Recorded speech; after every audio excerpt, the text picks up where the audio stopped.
ओम शांति। आज 2 जून 2023 है और प्यारे बाबा के साकार रूप से चले हुए मधुर महावाक्यों को स्पष्ट करेंगी आदरणीय आशा दीदी।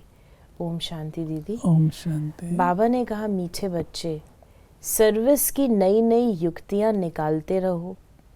भारत को दैवी स्वराज बनाने में बाप का पूरा पूरा मददगार बनो।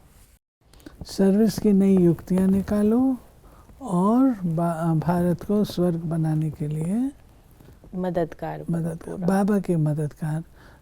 भारत को स्वर्ग बनाने का ज्ञान प्लान तो बाबा के पास ही है ना।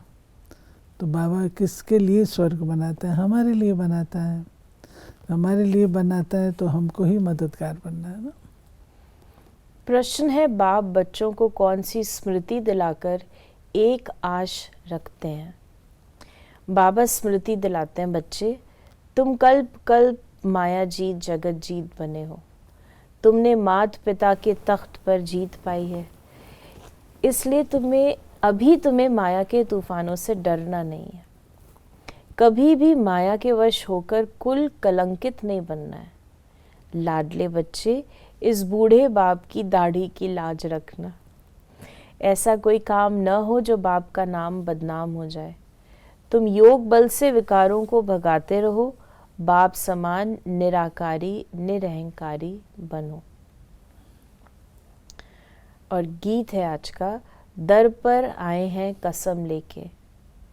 मीठे मीठे सिकी लदे बच्चे अच्छी रीति जान गए हैं। ये जो बाबा कहते हैं ना, बाबा की दाढ़ी की लाज रखना, तो ये बाबा ब्रह्मा कहा करते थे कि बच्चे बाप के बने हो तो कुल कलंकित नहीं बनना, ऐसा नहीं करना। बाबा की दाढ़ी की लाज अर्थात बूढ़े बाप की दाढ़ी की लाज। मैं स्वर्ग स्थापन करता हूँ तो स्वर्ग स्थापन करने में सहयोगी रहना, बीच में छोड़ नहीं जाना, मेरी दाढ़ी की लाज रखना। मीठे मीठे सिकी लदे बच्चे अच्छी रीति जान गए हैं कि बेहद के बाप से बच्चों को प्यार मिलता है ज़रूर। जैसे हद के लौकिक बाप अपने रचे हुए बच्चों को प्यार करते हैं, अच्छी तरह से संभालते हैं, उनकी सेवा करते हैं कि हमारा कुल वृद्धि को पाए। भक्ति मार्ग में भी बेहद के बाप को सभी याद करते हैं। ज़रूर कभी बाप से मिलना होता है। यहाँ भी बाप तो कहते हैं, मैं तुम्हारा बाप भी हूँ, शिक्षा देने वाला भी हूँ, अर्थात ड्रामा के आदि मध्य अंत की नॉलेज देने वाला भी हूँ। इसको ही ज्ञान कहा जाता है। बाकी शास्त्रों में है भक्ति मार्ग का ज्ञान। उनको कोई जीवन मुक्ति नहीं मिल सकती। फिर बाबा ने कहा कि विनाश होना है। तुम जानते हो अभी दुख के पहाड़ गिरने हैं, उसी समय खूने नाहक खेल का पाठ बजना है।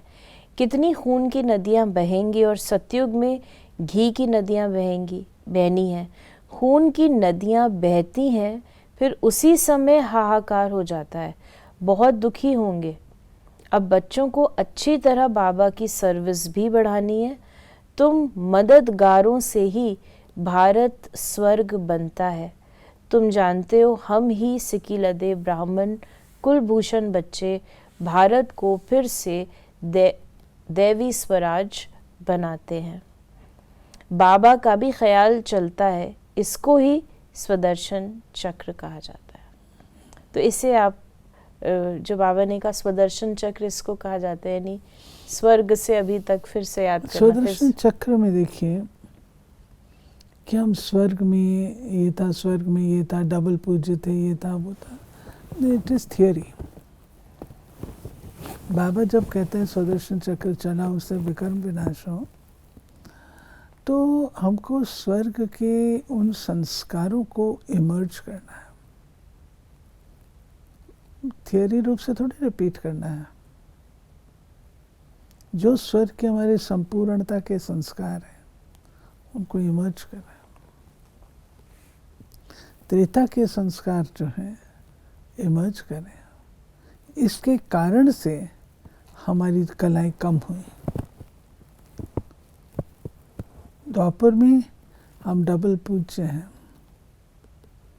हमारी पूजा हो रही है, तो अपनी उस स्वरूप की स्मृति पुनः रखें।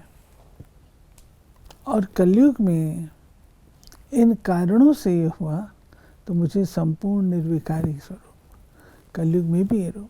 तो आप देखेंगे सतयुग से लेकर के कलयुग तक आपने कौन से संस्कार रखे अपने? सतोप्रधान। बेशक आप कलयुग में आए, इनका तो हम कलयुगी संस्कारों को थोड़ी इमर्ज करेंगे, लेकिन ये रियलाइजेशन मिली है कि इन संस्कारों के कारण से हम ऐसे बने हैं, तो हम अपने उन श्रेष्ठ संस्कारों को इमर्ज करते हैं। संगम पर आते हैं तो नशे के संस्कार, ये बाबा कहते हैं ये स्वदर्शन चक्र। फिर बाबा ने हम बच्चों को कहा, तुम कहते हो हमको बाबा का मददगार बनकर भारत को हीरे जैसा बनाना है।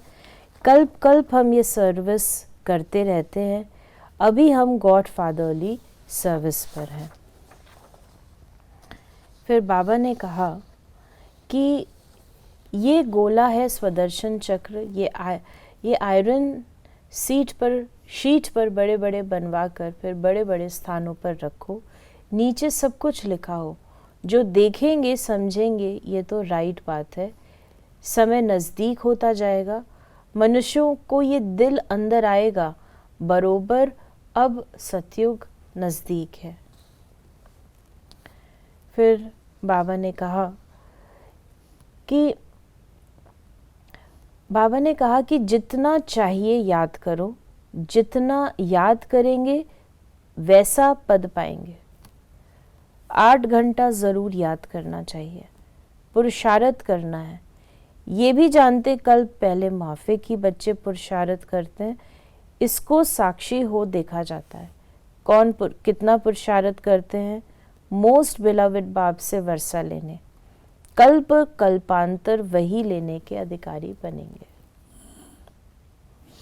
बाबा ने हम बच्चों को ये कहा है कि वर्षा लेने का आपके अंदर एक लगन होनी चाहिए कि हमें बाबा से अपना वर्षा लेना है। बाबा ने कहा, कहते हैं ना, वाट वंदे वामन फातो, रास्ते चलते ब्राह्मण फंस गया। बाबा को थोड़े पता था कि ऐसे प्रवेश करेंगे, मैं ब्रह्मा बन फिर श्री नारायण बनूंगा। कितनी गाली खाई है। बाबा कहते हैं तुम्हारे से भी मेरी ग्लानी जास्ती करते हैं, तुमको तो करके 1-2 गाली देते हैं, मुझे तो पत्थर बित्तर में ठोक दिया है, मेरी कितनी निंदा की है। राज्य भाग्य पाना है तो गाली खाई तो क्या बड़ी बात है। ये बाबा ने पहले अपना बताया, ब्रह्मा बाबा ने, वाट वेंदे बामन फाथो। मैं राह में आराम से चल रहा था अपने जीवन के रास्ते पर, परंतु शिव बाबा ने आके प्रवेश किया तो मेरे को गाली खानी पड़ी। मुझे थोड़ी पता था कि शिव बाबा आएगा, पवित्रता का ज्ञान देगा, कामेशु क्रोधेशु बताएगा, मुझे थोड़ी पता था। जब ये बातें शिव बाबा ने बताई तो समाज जो है वो मेरे अगेंस्ट हुआ, मुझे गाली देते थे। और फिर शिव बाबा कहता है कि तुमको तो कम गाली खानी पड़ी है, लेकिन मेरे को कितनी गाली खानी पड़ी है, जो मुझे हर जगह पर तुमने मुझे बसा दिया। बाबा ने कहा कि इनकी दाढ़ी सो उनकी दाढ़ी, इनकी दाढ़ी का कुछ ख्याल करो। अब कोई कलंक नहीं लगाना, विकारों को योग बल से भगाते रहो। कल्प कल्प तुम माया पर जीत पाकर जगत जीत बनते आए हो। स्वर्ग का मालिक प्रजा भी बनती है, परंतु पुरुषार्थ कर मात पिता के तख्त पर जीत पहनो, ये है ही राजयोग। फिर बाबा ने आज हमें वरदान दिया है, सदा बिजी रह, हर कदम में पद्मों की कमाई जमा करने वाले माया जीत भव। आप बच्चे ब्राह्मण बने हो सदा बिजी रहने के लिए।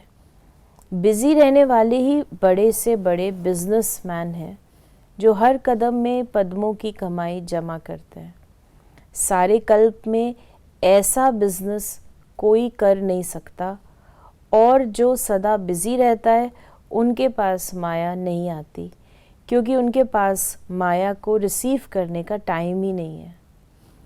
तो सदा इस रूहानी नशे में रहो कि हमारे कदम कदम में पदम है। जब हम देखते हैं, जब माया देखती कि हम बिजी हैं तो इंटरफेयर नहीं करती, जब देखती है फ्री बैठे हैं तो फिर आती है।